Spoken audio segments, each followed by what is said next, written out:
I am Brittany.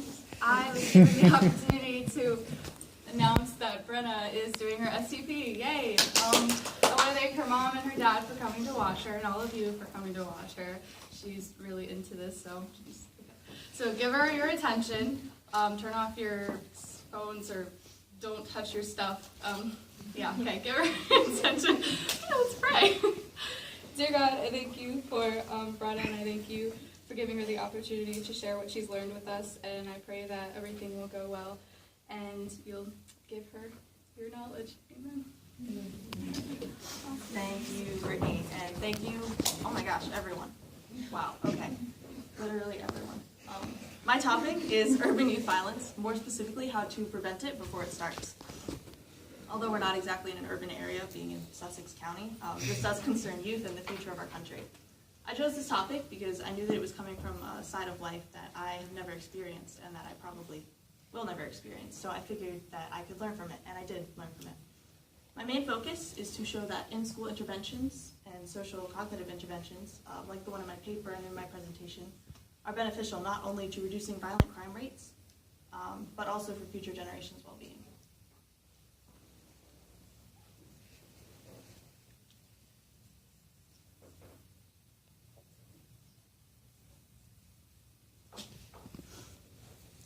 Troubled youth are often sent to juvenile correction rather than getting the emotional help that they may really need.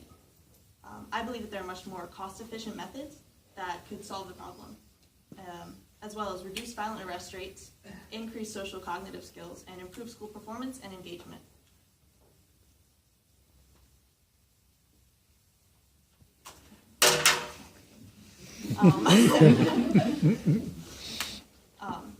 Do not conform to the patterns of this world, but be transformed by the renewing of your mind. I believe that God wants us to be able to discern between right and wrong and good and evil. In other words, he wants us to renew our minds. So when you teach students more social cognitive skills, they're better able to tell the difference between what is right and what is wrong and what they should or shouldn't be doing. Why do people get arrested? What is the history of police? Well, all throughout history, law enforcement has been used to protect the wealthy and to impose order on the working class.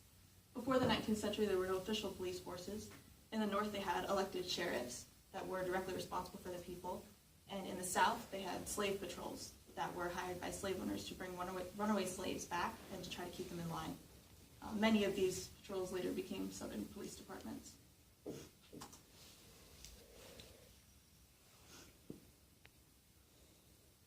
In the late 19th century, industrialization was a big thing. A lot of immigrant workers started coming into bigger cities, and overpopulation was rampant. A lot of the workers became restless with their working conditions. So the wealthy class hired hundreds and then thousands of armed men to try to impose order on all of these new workers, and they often retaliated with extreme violence. The rich would then donate money for the police equipment. They began to separate themselves from the general public. They would put on uniforms, they created their own rules for hiring and firing people, and the police force began to identify themselves with order instead of control. Now, the police exist for the protection of life and property through the enforcement of laws and ordinances. However, according to an associate professor of history at the College of DuPage, Sam Mitrani, the basic job of the police is to enforce order among those with the most reason to resent the system, who in our society today are disproportionately poor Black people. However, police encounters vary by person. A white middle-aged man is not going to have the same sort of encounter with an officer as a young Black man in an at-risk neighborhood. So it's hard to identify how many juvenile police encounters there really are, because many of them are handled informally. Because of this inconsistency, it's also hard to identify how juveniles react to police encounters, and whether or not they think negatively or positively towards the police. Even with all of these inconsistencies, the arrest rate for 2014 was 3,000 in every 100,000 juveniles ages 10 to 17. So that's not including 18, 19, 20, all young adults. That's just 10 through 17-year-olds. One published journal focused on examining police behavior in relationship to juveniles. They focused on the decision to arrest and the exercise of authority. It was found that juvenile contact with police is generally associated with more negative attitudes. So the more juvenile contact they have with law enforcement, they tend to think more negatively towards them. Adolescent suspects were also found to be more likely to be arrested for minor citations that adults were far less likely to be arrested for.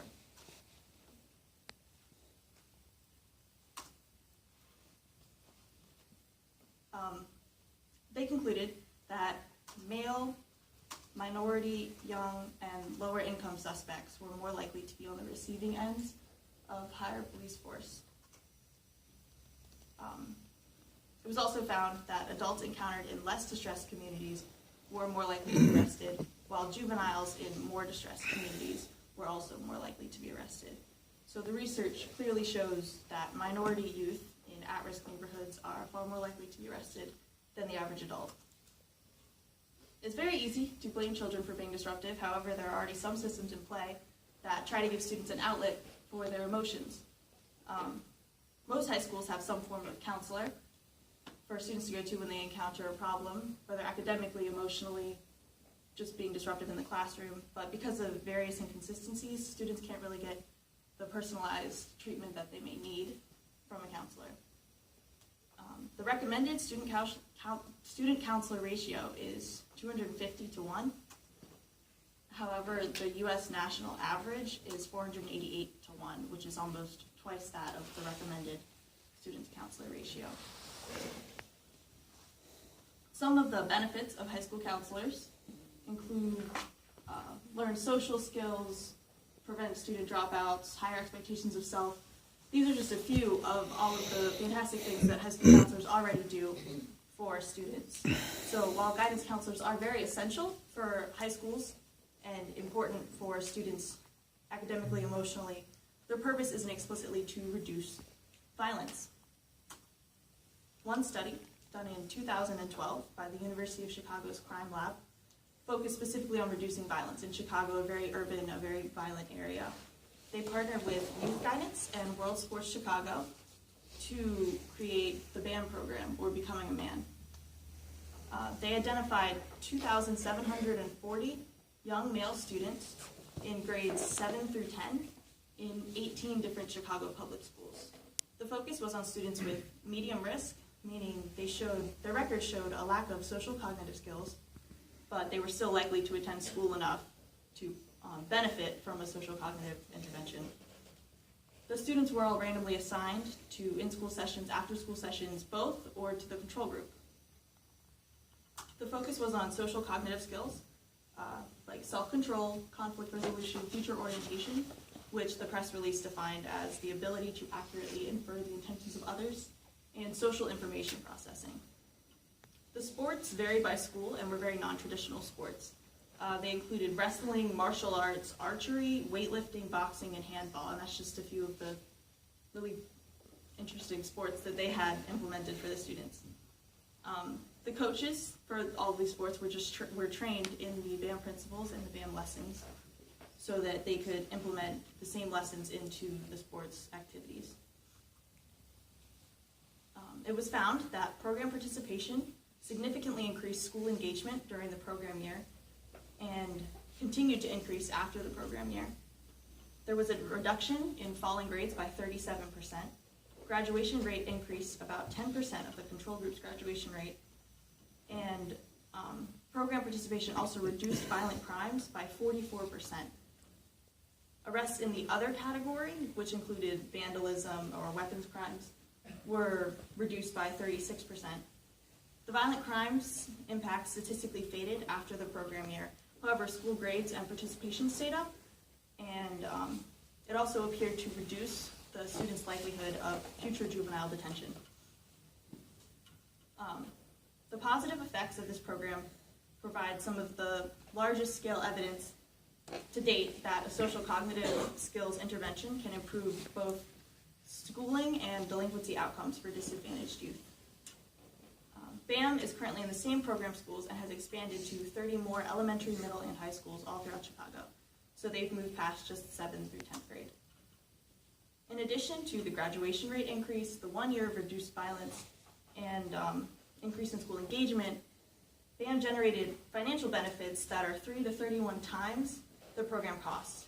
So the cost is $1,100 per participant, and this is the estimated social benefits for how much money or social benefits could be saved per participant. So this is the low estimate, and that's the high estimate. So anywhere in between that is how much social benefits could be saved financially per participant. This study holds a lot of importance because there's not a lot of studies out there that focus on improving at-risk youth in disadvantaged neighborhoods. So now that they have it written down on paper somewhere that social cognitive therapy can really help students, it'll be a lot easier for other schools to implement this program and programs like it in their halls. The founder of BAM, Anthony DiVittorio, which is back there right there, was a Chicago social worker, and he recognized the need for all of these at-risk youth, and he decided to create a safe space for these young men to openly express themselves, receive support, and develop the social and emotional skills necessary to succeed. In 2013, Chicago Mayor Rahm Emanuel, which is the guy way in the corner over there, increased BAM's funding about $2 million to expand its services so that it could include a total of 2,000 Chicago youths. BAM's core values are integrity, accountability, positive anger expression, self-determination, respect for womanhood, and visionary goal setting. Each of these six values were separated into 30 different group lessons all throughout the school year. So each group session that they had, the kids would learn about one different thing, and they would each start a discussion with it. So I'm going to do my product right now because it sort of relates.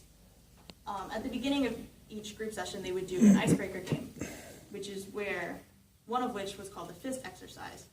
So they would get all the boys, and they would pair them up in groups of 2. So can I get some boy volunteers? You guys want to do it? Guys? Want me to stand up? Yeah. Tristan, Josh. Who's back there? Who's this? I'll do it. Look at them all do it. Joey. I need an even number. How many do we have right now? I can sit down since there's no. Parker. Come back. Yeah, this will work. Pair yourself up in groups of 2. Now this is a program that they would do with the boys. One of you make a fist in each of your groups. Now, the other person has to try to get that guy's fist open, and the one rule is that there are no rules. So I'll time you like 20 seconds. You have to get his fist open, and there are no rules. There are no rules. Wait, ready? Go! Light it.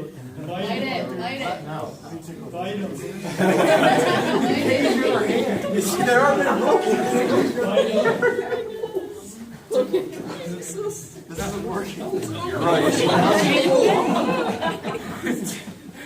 All right, stop. Okay, did anyone actually succeed? No. Yeah? You got it open? Okay, nice. So you guys can sit. That was it.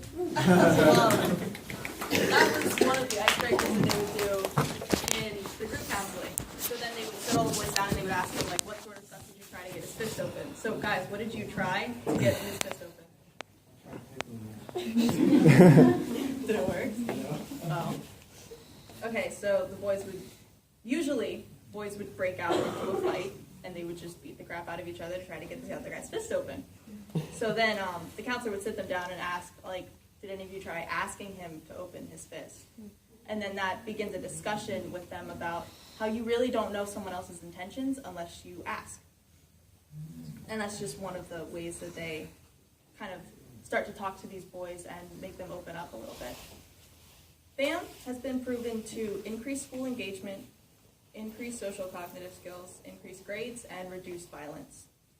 I believe that the incredible decrease in violent crimes alone should be enough for more schools to bring social cognitive skills to a forefront of modern education.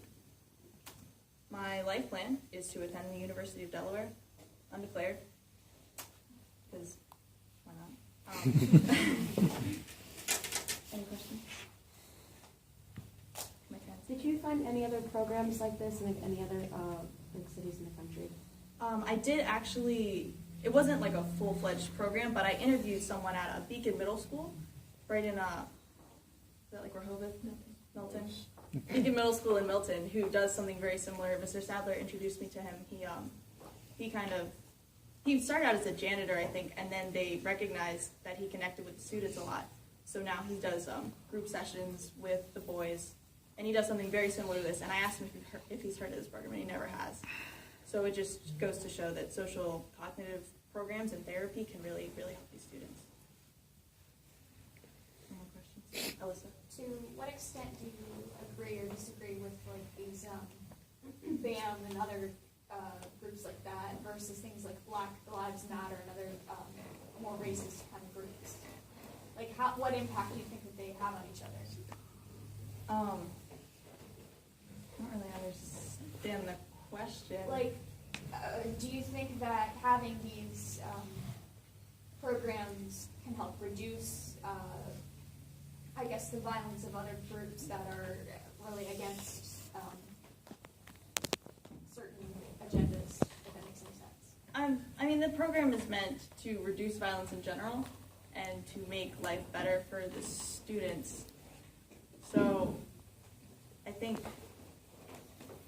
I don't really know what it has to do with Black Lives Matter. Well, not just that group. I'm just saying, like, groups that are very biased in what they feel it. Certain groups attack them, I guess. Do you think that these programs can help reduce that in any way? I think it's meant to reduce violence in youth and also teach them how they think. There is a book, I think it was called Thinking Fast and Slow, and it kind of teaches you how to slow down your thought process and think, why do I think this? Why am I reacting this way? So I think it should just be beneficial overall for their thinking processes, if that answers your question. Jacob? You spoke about police interaction with youth. I don't know if you answered this or not earlier on, but has there been, like, when BAM, has there been any positive outlook on as police? On police interaction? Yeah, has it? I have not looked into it, but I think one of the BAM principles, it's supposed to help them be more respectful towards people and adults in general, so I think it should help them be more respectful towards police, and hopefully they'll have better encounters. Logan? So when you mentioned all the sports, you mentioned boxing. Is that just them fighting each other, or is that like training? I mean, it's just sports. It's just another outlet, really, for them to get out their emotions in like a more physical way. Because, especially in very urban areas, men are raised up to be very aggressive and to always react with aggression no matter what.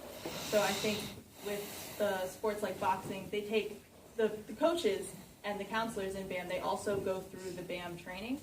So they go through the same lessons that the students are going through. So they can better implement the lessons that the students learned that day into the boxing. So one of the principles was self-determination. They can teach the kids, like, okay, you have to keep going, keep pushing yourself, and then hopefully they'll implement that in the classroom where they'll have like a hard math problem or whatever, and then instead of saying like, oh, I can't do this, this is stupid, they can tell themselves like, oh, I can keep trying, I can start over, I can go again, I can ask a teacher for help, I can ask another student for help. It's just supposed to emphasize those principles that they're already learning. Brittany? Do you think that BAM has positively affected their home life towards their parents and towards maybe getting less trouble at home? That's another thing with BAM. That's why it's called Becoming a Man, because a lot of these young men, they don't have a father figure or a father at all, or their dad's in jail, their dad's working all the time, they don't have an older brother, they don't have anyone to look up to. The only parent that they may have is a single mother working 3 jobs to try to keep them afloat. So I think it does affect their home life. I watched one video, it was like a testimony of one of the students, and it was their mom also. She said he's been a lot more respectful, a lot more helpful at home. He just makes them all around better citizens, honestly. Any more questions? Yes. Okay, so considering how beneficial it is to all these students, why haven't all the other states tried to use it, or other places that have a lot of violence or higher crime? I think this program is relatively new. Like, the study was done in 2012, and then they started implementing it more in recent years. So it takes a while. It takes a while for more cities and more schools to come and pick this up. I know it's being spread more throughout Chicago specifically because that's kind of where it originated. So I think it'll take a little bit longer for other cities to pick up on this and programs like this. But Chicago was a very urban, very violent place, so I think it really helped for it to start there. Dr. Taylor? From your research and interviews, what impacted you the most? I don't know. I talked with, in one of my interviews, I actually spoke to one of the BAM counselors, and he was just telling me how some of these boys, they really need a positive role model to look up to. So that's why they have all these counselors for them to go to, and that's why they're all men, because men need a positive male dominant thing to show them how a real man should be, and that it's okay to be sensitive, and it's okay to care about something, and it's okay to not be aggressive once in a while. And I think that really opened my eyes to like how, because it's a very different life than we have here as a white teenager girl in Sussex County. That's like the exact opposite of how I'm living. No so brothers. I thought just the whole idea of it in general is very eye-opening for me. Mr. Vaughn. So in your world resource, your Bible talks about that the spiritual component that BAM seems to be separate from that. Did you look at all or consider as youth are going through transitions, there's all these things being input into them, supporting them in the helping area, but spiritually, did you look at church if they were involved? No, I know that BAM is a secular program. I don't think they have any Christian components in that. But I think a lot of their values line up biblically, like respect for womanhood, visionary goal setting, self-determination. Those all are things that God wants us to strive for individually in our own lives. So I think just because it's not based in biblical, like a biblical foundation, it's still a good starting place for these boys to start learning about themselves. Do you think the church should play a more active role in programs like this, or should we just allow the government and schools to play? I think it would definitely help. The problem is this is an in-school intervention, so it's a lot of like public schools where you can't, nowadays you can't have just prayer and Bibles or whatever, just all throughout public school, but just because of regulations. So I think it would be harder for the church to play a role, but if they did their own sort of youth group thing and they tried to emphasize like teaching these social cognitive skills as well as biblical principles with them, I think that would really benefit them. Yeah. Was BAM volunteer run or was it like hired? No, Professional? these were all hired counselors. They were mostly social workers. Okay.